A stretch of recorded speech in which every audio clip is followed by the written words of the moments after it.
बिस्मिल्लाहिर्रहमानिर्रहीम। अस्सलाम वालेकुम वीवर्स, कैसे हैं आप सब। मैं बिल्कुल ठीक। आज मैं आपको एक नज़र के लिए बहुत ही आसान और बहुत ही मुफीद रेमेडी बनाना सिखाऊंगी, जिसके लिए ये बहुत ही ज़्यादा फ़ायदेमंद होती हैं।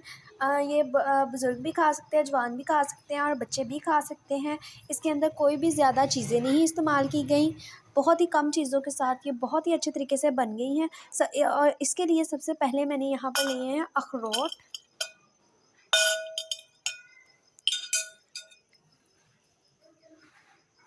अखरोट लिए हैं 1 प्याली।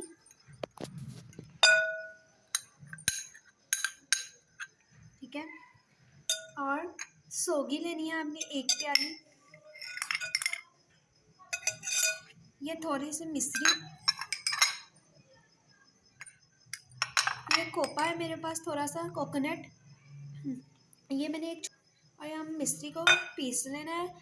अखरोट को भी आपने दरदरा सा पीस लेना है। और यहाँ पर जो कोकोनट है इसको आपने कद्दूकश करके इसमें डाल देना है। एक छोटी प्याली लेनी है क्योंकि सर्दियाँ ख़त्म हो रही हैं, ये सर्दियों में खाने वाली चीज़ है। और यहाँ पर 1 प्याली जो है, और यहाँ पर ये मेरे पास 1 प्याली जो है वो बादाम है।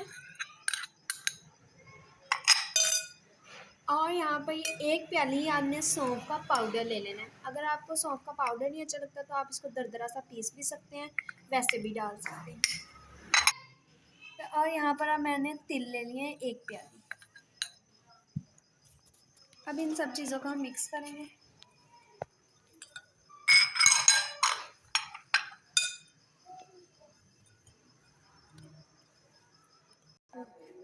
बड़े थोड़ा, और इसको अब मैंने मिक्स कर लिया। ये इस तरह का हो जाता है। और अब इसको आपने किसी भी एयर टाइट बॉक्स के अंदर, और इसको आपने अब एयर टाइट बॉक्स के अंदर बंद कर लेना है। और ये महीनों चल सकता है।